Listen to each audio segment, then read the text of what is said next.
Okay, today is January 1st, 1975, and I'm interviewing Rabbi Isaiah Rackovsky in Bridgeport, Connecticut.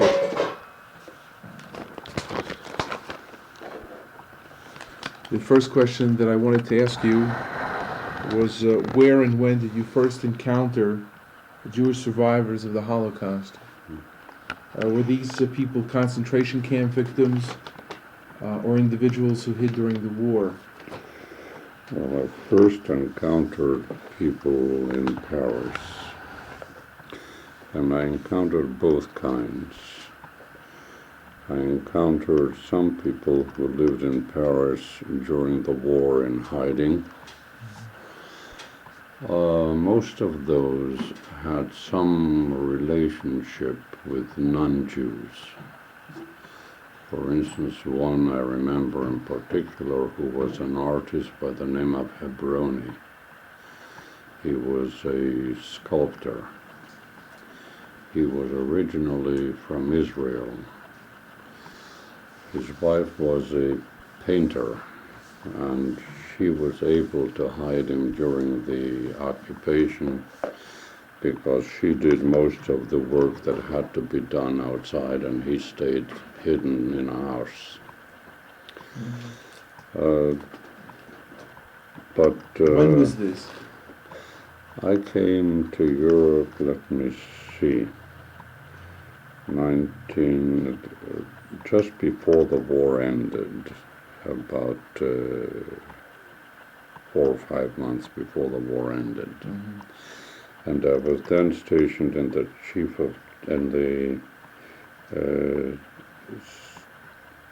of chaplain's office in Paris. I was in charge, no, that was before. I was then stationed at Neuilly. That's a suburb of Paris.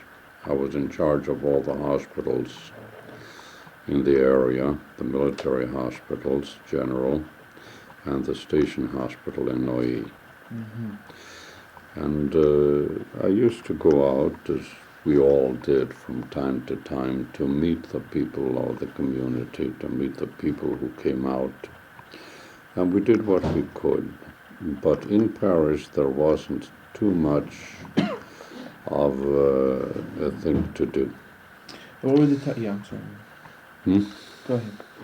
Then actually my real meeting with people who came out from the camps and such came in Munich when I was moved to the chief of chaplain's office there. And when was this? That was about 8 months after I came to Europe. My dates are very clear. I've never been too much trouble about when did it happen. My concern was more with what happened than when it happened. Yeah, I appreciate that, but we are trying to put things in certain perspective. I appreciate that. Now, you will be able to find that out. I think there ought to be records at the Jewish Welfare Board or through the Army as to when I was moved from place to place. That's an easy thing to find out. From me, you won't find it out because dates and such are merely incidental. Not that kind of a historian. Okay. So about 8 months after About 8 months after I came to Europe, I was moved from Paris to Munich to the chief of chaplain's office. Which probably is about August of 45. Probably. August, okay. Yeah. And then I began to meet the real problems of the occupation. Okay. As the man in the chief of chaplain's office, I had problems from various points of view. There were Jews who came to see me and asked what they were caught, for instance, let's say in black marketing, arrested. What can you do for us? And what can you do for so-and-so? What can you do? And it was our business to get out and to see somebody and to see what influence one may have to help those people so that they can be under less pressure, put it that way. That was the official point of view.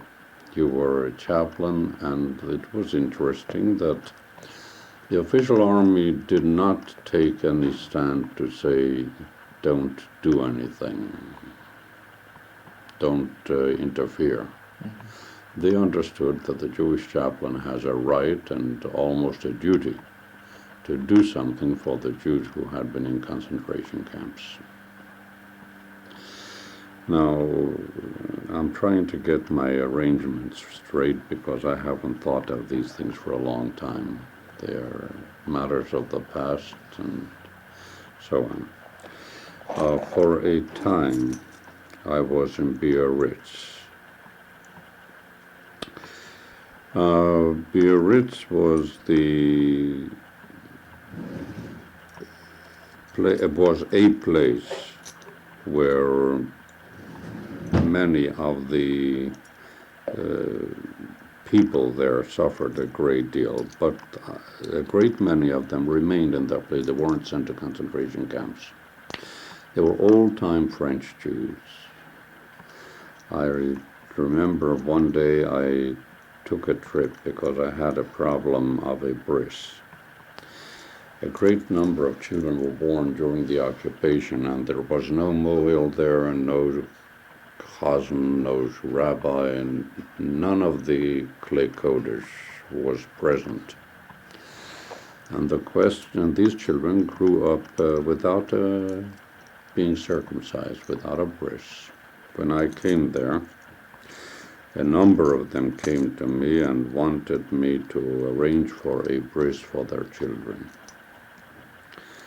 I found it difficult because if I'm going to arrange for a bris, I might as well have it according to Jewish law. There were American Jewish doctors in the army there, but they were not Shomer Shabbos, and they were not the type of people who would even know what the difference is between the surgical bris and the Jewish type of a bris. So we had to think in terms of what do we do. Among the things I did was that I went up to the rabbi in Bordeaux. Now, I had remembered Bordeaux. I had been there in 1917. And I was in the synagogue. It was a gorgeous place. When I came there, it was heartbreaking. The entire synagogue and all its wealth, and it was one of the very old and very rich synagogues in France. The place was stripped completely. The Germans had turned it into a stable for horses.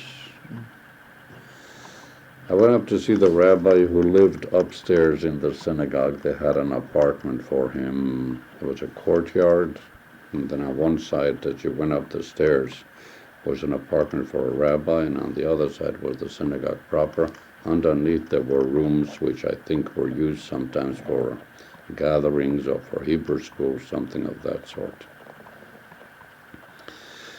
And the rabbi was a very old man, must have been middle 70s, and he was a professor of French literature at the university in Bordeaux. Now we talked, and he was I asked him, where do you get a mohel? And he said, turned to me, he said, where do we get a mohel? We just don't have it. He was telling me about his difficulties. He was a native of Algiers, and he would have liked to be able to come out and say something good for the Jews in Palestine as it was then. But how can he do it? He's been teaching French literature at the Bordeaux University for so many years, and if he should come out as a patriot of the Jewish people, it was said, you see, you can never trust these Jews. He's been with us for so many years, and he's still a Jew. He's not a Frenchman.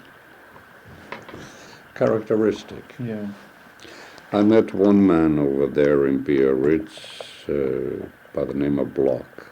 His father had been a general in the French army. He was dressed like a characteristic southern Frenchman with a beret, particular kind of coat, always having a cane in his hand. And his complaint was that, after all, they came from Spain, they're Spanish Jews, and they had left the land of Israel or Judea before Jesus was there, and why should they be blamed for all those things? Nevertheless, I had to make a bris, and I went to Paris, where I found a Hasidic rabbi. And through him, I got in touch with a private doctor from Alsace-Lorraine, who was then in Paris, who was a very Orthodox Jew. The soldiers who were stationed around Biarritz raised the money necessary, and I asked him to come down, and he came down and we made the bris. In Biarritz we had the Army University. That was after the war already. So that we had about 3,000 students there, and I think about 1/3 of them were Jews. Had a large faculty, but and there were quite a number of Jews in the faculty. The Jews in the faculty did not show their interest in Jewishness, but the soldiers did. And we had a Yom Kippur and Rosh Hashanah service there, which was very interesting. The people of the community decided, after due deliberation, that they would join the army service because they did not have anybody to conduct their service properly. And though I had repaired their synagogue, we raised money among the soldiers to have their synagogue repaired. Was this at your initiative? At your initiative? Oh, yes. We did a great many things over there. I mean, we raised money, we repaired the synagogue, and yet they felt they don't have anybody to conduct the services properly. But they made one stipulation, that before Nehila, I should sing with the congregation the Keil Nora Alila with a traditional melody, their traditional melody. And I had to learn their traditional melody so as to meet their needs. They felt that without that it would not be Yom Kippur. The melody was so their melody was so different. Their nusach was so different. Excuse me. Their nusach is different from a musical standpoint, yes. In fact, among the things which they gave me as a recognition for some of the things I did for them was a set of books of music of their nusach, which was burnt in my library, among other things. They gave me a plaque with the coat of arms of the consistoire of Biarritz and Bayonne, which I had in my synagogue hanging. It was an interesting piece, and I felt that it was nice to let people know that the Jews of Biarritz are Jews, that they recognize what we did for them. Again, it was burnt in the fire. These are some of the losses you take. Now, when I was stationed there, I once got a call from Excuse me, Biarritz you're talking about now? Biarritz, yes. I once got a call from somebody who told me that there are, along the way, settlements of people who came out of the camps who are preparing to go to Israel. And they don't have enough food, they don't have enough clothing. and it would be the right of me to do something for them. I think it was Hazelcorn, who is a chaplain, who was a chaplain. I think it was he who brought it to my attention. This is Abraham Hazelcorn. Yeah, I believe so. So there wasn't much to do. We collected a whole bunch of food and clothing. How did you get the food and clothing? From the soldiers. Either we got food and clothing, or we got money and got it we bought up some things that we needed. You never got it from the army? And the army contributed to some extent, yes. Knowingly knowingly? Nobody worried about such things. Could we be specific? The sergeants knew. No, for example, what, in other words, the army volunteered the... The army gave me a truck. The army gave you a truck, and what happened? Yeah. And what? And the rest we scrounged. In the army there was a word scrounging. Mm-hmm. Now scrounging could mean anything in the world. It could mean simply going to people and say, give me. It could mean going to a sergeant in charge of a depot and saying to him, look, you're distributing so much, give me so much of it as a contribution. Under all circumstances, officers knew what was going on and didn't make any fuss about it, and everything was acceptable. They understood that this has to be done. I had only one difficulty one day when I was in the chief of chaplain's office. The chief of chaplain that was then chief wasn't a particularly pleasant guy. What was his name? I don't remember his name, but it wouldn't be hard to find out because it was known that he wasn't a pleasant guy, and he was relieved of his chief of chaplaincy after a while. I once had a conversation with him, and he was telling me those people are stealing across the borders and they're coming into the American sector only because they want a better meal. I looked at him. It was the first time I heard from any officer in the Army a negative word of that type. I said to him, do you know of any law which would say to somebody it's your duty to remain hungry? That shut him up.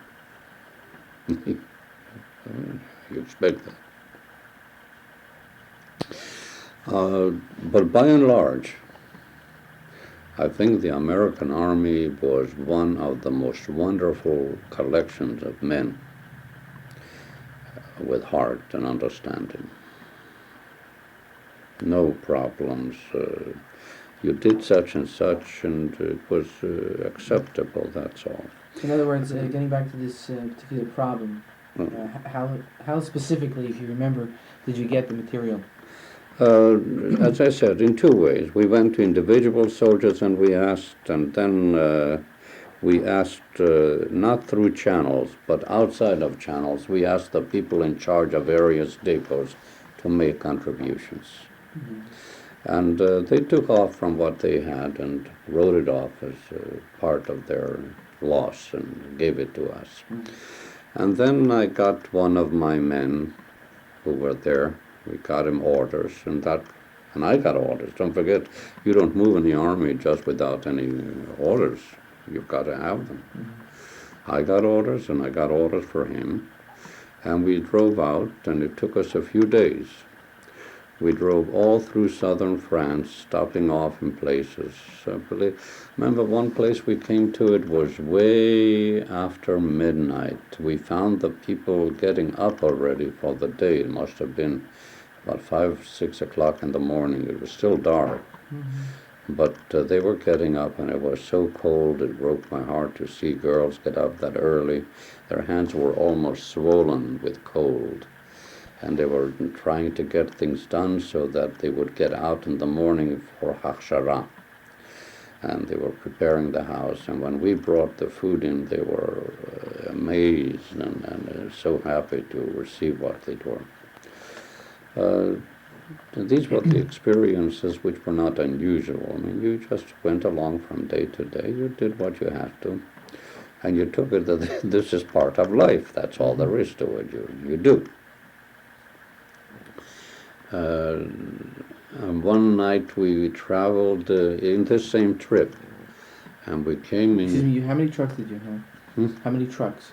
One truck, a big truck, full enough to distribute in 5 or 6 places. We came into a city that was absolutely broken up. I forget the name for the moment. It's a famous a city that was known to have been broken up because when the American army came in, they put out white flags, the army came in, and then they began to shoot from windows. So they went back again and really destroyed the place. And there wasn't a place to be found to sleep in, and it was already 3 o'clock at night, and we were so tired having driven all day, and over there in the mountains of southern France it gets cold.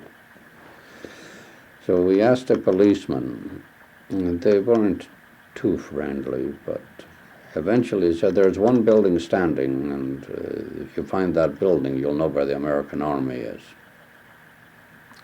And we went looking for the building. He pointed the direction.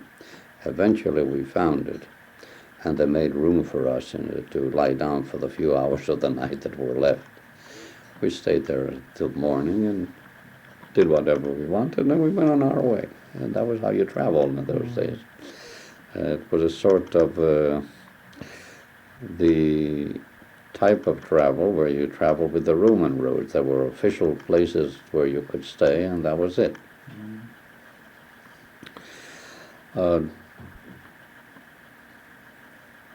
Actually, the stuff that I brought here which I gave up to the Jewish Welfare Board came from that area.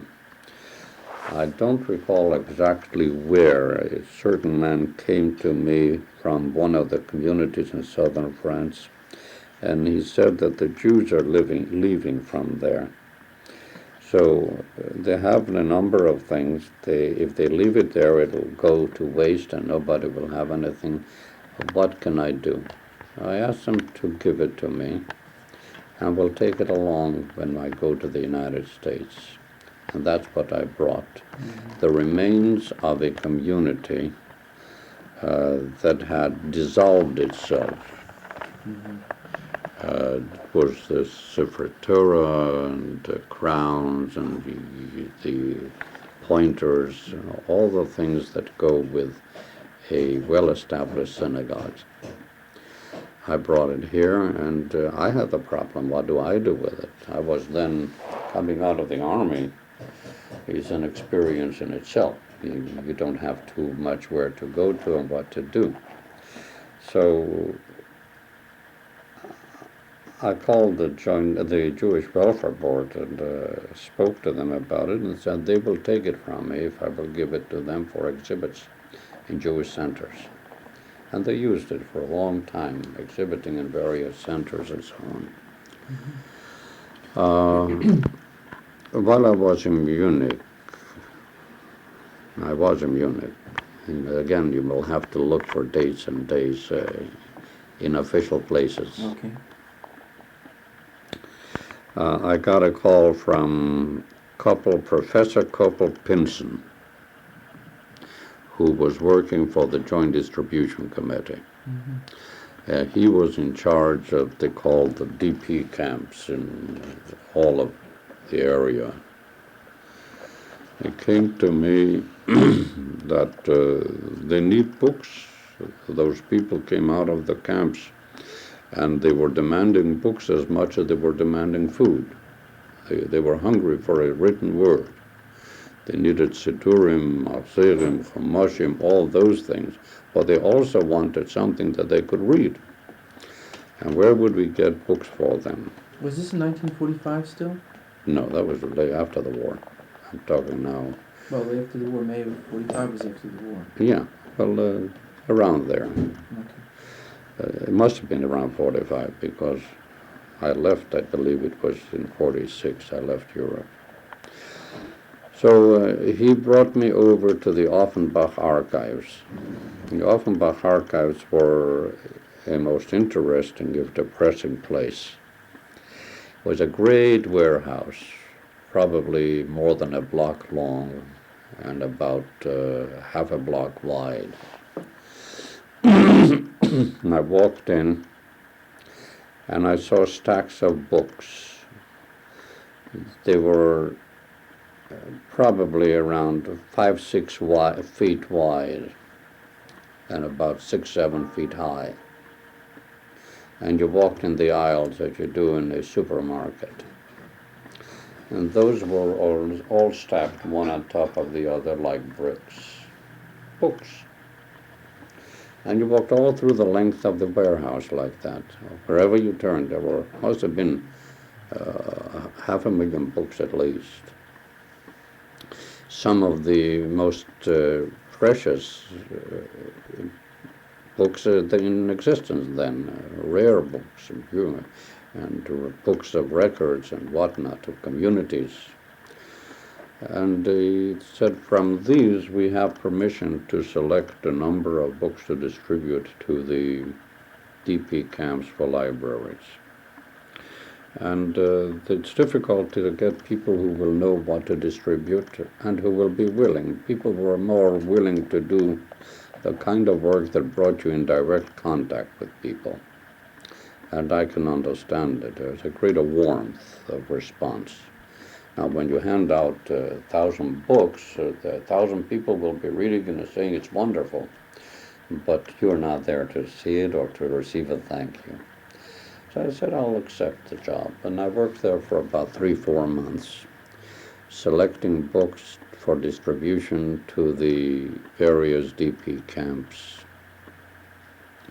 I think that later on, somebody wrote an article in one of the library journals, and they had a picture of me sitting and selecting books.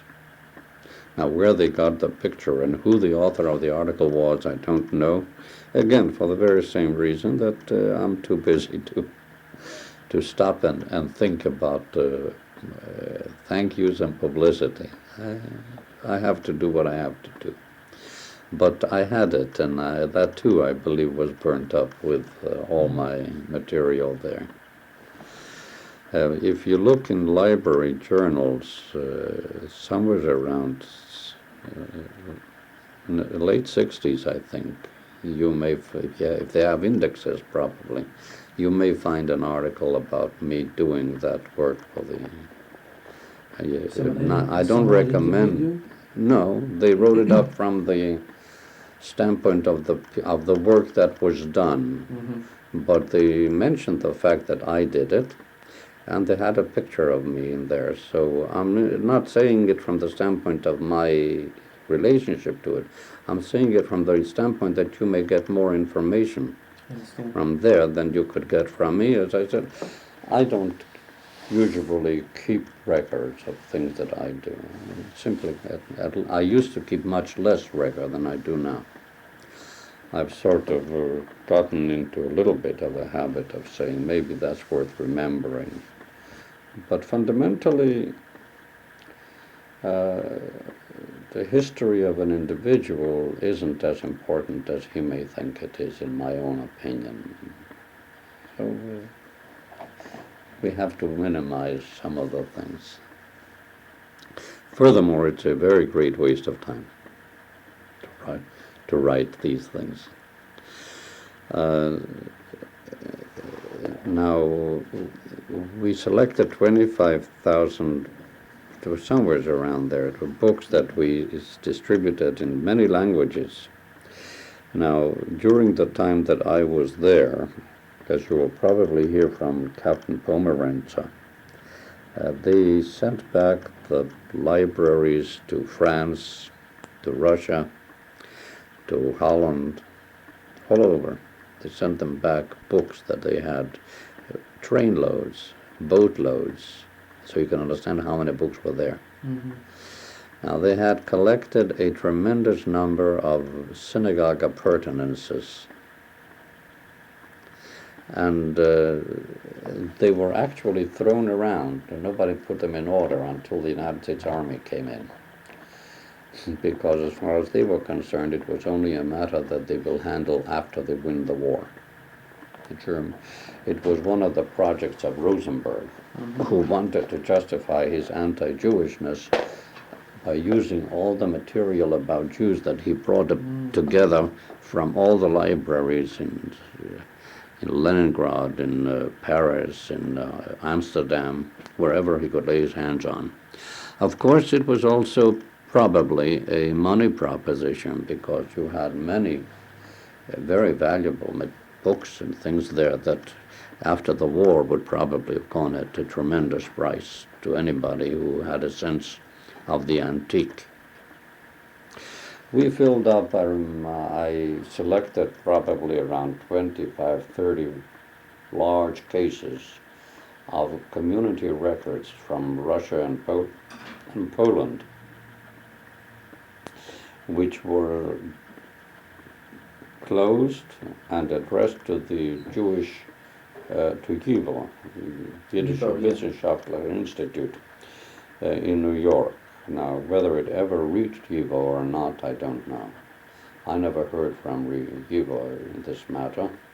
But of course, there's no reason why I should have heard. My name wasn't associated with it. I only did the selection. If they have it, I'm satisfied. If they don't have it, it's one more of the losses of the war. I think Colonel Pomerantz told me that, Colonel Pomerantz had told me that he had been involved in this with you. Oh, he was in charge of the whole operation. Yeah, and that material had gotten to you. Things of that sort, what else can I tell you? Things happened every day, and you don't remember what. The Briss, as I told you, we brought down somebody from there. What army unit were you involved with? Which army unit were you involved with? I was mostly involved with administrative units. I was involved with the hospital organizations in Paris. As I told you, I had all the general and special hospitals in the area. Then I moved to Marseille, and I was the area chaplain, Jewish chaplain for the region of Marseille. But I was there very briefly, just about 1 month. I met some of the DPs there, helped whatever I could, but it was a brief period. Then I went to Biarritz, and I was the chaplain of the Army University. And from there, I went to Munich, where I was in the Chief of Chaplain's office. From the Chief of Chaplain's office, I was discharged, and I came back. Now, that's an interesting incident. It may be of interest to you. I was being discharged from the Chief of Chaplain's office and given orders to travel by boat to the United States. At the same time, the people of the Joint Distribution Committee asked me to go with a boat of theirs. They were bringing over a boat of about 400 DPs to the United States. And those were people who had just recently, a year before or so, come out of the concentration camps and needed some adjustment, mental adjustment to the new situation in which they were entering. And they wanted somebody to go with that boat to be able to associate with them and talk to them and tell them things. And would I go? Well, I'd go, part of my job. But my orders in the Army read that I go through a different port. And how can I go with them to Bremerhaven, if I go with the Army orders? So I got done the job, and through some machination I had my orders changed, that I was supposed to take a boat in Bremerhaven. And after coming to Bremerhaven, I went with the other boat. It was a very interesting experience to understand the situation. let me tell you about some of the things that happened aboard ship. I was one of two people there Who in Who supervisory capacity? who were in supervisory capacity, who besides the crew had not been in concentration camps. Who was the other person? The other person worked for the Train Distribution Committee. I don't recall his name. You can perhaps find out from them. Okay. Now, he used to hang around there, and but my position was, of course, a little different because I was a rabbi. You're still functioning as a chaplain at that point? In the army, I was a chaplain, but over here, I was just another rabbi. I mean, You had been discharged already from the army? No, I was coming to the United States to be discharged. Right. My question is whether this still is I was really AWOL from the standpoint of the army. I see, okay. That's the important point that I wanted to make. From the standpoint of the army, I was AWOL. And when I came here, I had difficulties because the officer that I reported to, well, where were you? You weren't on your ship. How did you get here? I see, okay. And I had to tell him how I got there. And he said, well, what am I going to do about you? I said, you'll merely mark down that I came. Okay. Now, if we can get back to the boat, what took Yeah, place? the people were, in the psychology of the people was such.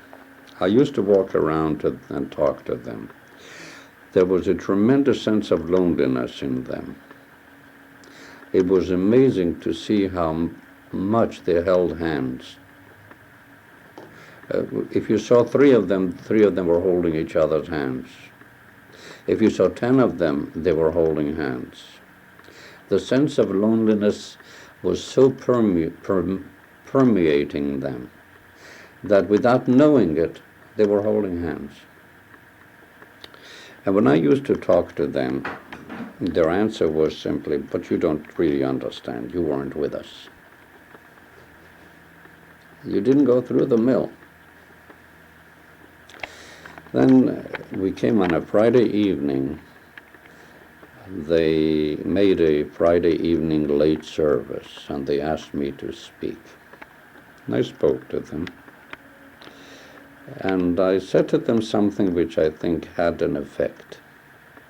I said to them, when God wanted to take the Jews out of Egypt, he did not take one of them and say to him, you be the leader and take the Jews out of Egypt. He brought Moses, who was never through the mill, because you need somebody who hadn't been through the mill to teach you. Even Aaron couldn't be the leader because he was through the mill. You have to begin to understand that there is something beyond your experience and that you're going into a new experience and you must drop what you've had. After that, their relationship to me changed. They listened. They understood that I am telling them things which they must know. They couldn't understand coming into a city and not having to report to the police. How can you go into a city without, even French liberty and democracy knows that if you come to a French hotel, you must present your passport and the police knows that you're there. They couldn't understand that you can come to a place and not notify the police that you're there. And many other things of the sort. And until I had spoken as I did, they couldn't possibly listen to me or understand that I can appreciate their point of view, but they must also begin to listen to my point of view. It had a tremendous effect.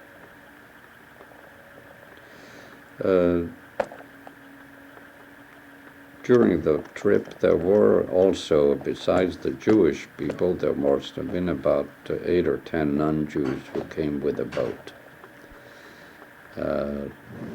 One of them committed suicide, just walked off. And the captain asked me to go down and see the wife. There wasn't very much I could talk to her. They were people who did not escape from Nazism. They were people who were going to the United States because the United States was a place that they wanted to be in. And that was it. I couldn't possibly make direct emotional contact. It was impossible. For instance, when I lived in Munich, we lived in the army enclave, which once had been part of the ammunition factories there. It was one of the few areas in Munich where the army hadn't destroyed the buildings.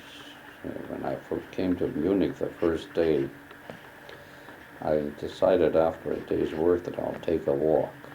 It was just about sunset time. And I walked out, and I walked for about 10 minutes, and I came back. I couldn't take it. In the shadows of the evening, the tremendous breakage of buildings and the smell of gas and the smell of debris was such that it was disturbing in a large way. So I came back and went back to my own quarters. At any rate, we had people working for us, German people. A woman and a daughter were working for us, and they tried to gain favor. So one day they told me about the fact that she had worked for Jews. I asked, didn't you wonder what happened to those Jews? What happened? Oh, well, we knew that they were away, but we didn't know anything more than that.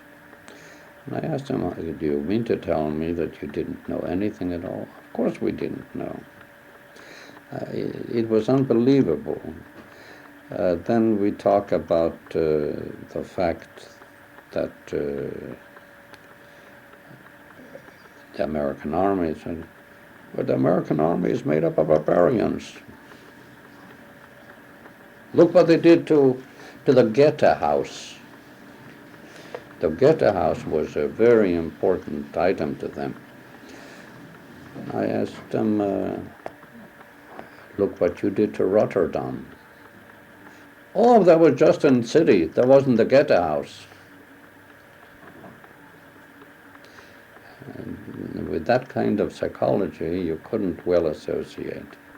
So that by the time I got to the people in the boat, I was not ready to give myself completely in sympathy with the loss of a person who stepped off the boat. We brought the people to the United States. They came here, they were picked up by the Joint Distribution Committee, and I went my way. Many years later, I spoke in Hartford, and one of those people came to see me. That was a young lady who became very sick one day in Munich, and there was no way for her to get to a hospital and no doctor, and she was in a very bad situation. So I called up the hospital, the Army hospital, and I said, I have a patient, she's not of the Army, but you've got to take her. It's a question of life and death. So, well, if you'll bring her, we'll take her. So I got her in my Jeep and we ran to the hospital. On the way, there's a red light. A policeman standing, can't go. Well, I refused to listen to him, and he was trying to stop me. I told him, they were German policemen. I said, you take care of your traffic, you let me pass. I'm driving a Jeep, I'm going to a hospital. He had to let me through. We came to the hospital, and they worked on her for some time, saved her life. So when I was in Hartford, where she lived, she came to see me.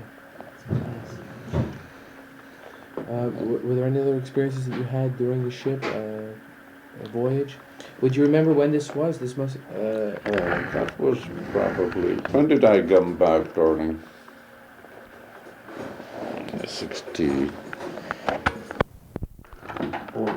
in April or May. April or May of 1946, okay. Somewhere around there. Now, were there any other experiences you wanted to tell me about? Were there any other experiences that you wanted to relate about your activity on the boat? On the boat, there isn't very much to relate. It was merely a question of association. See, the chaplaincy itself, it might be interesting for you to understand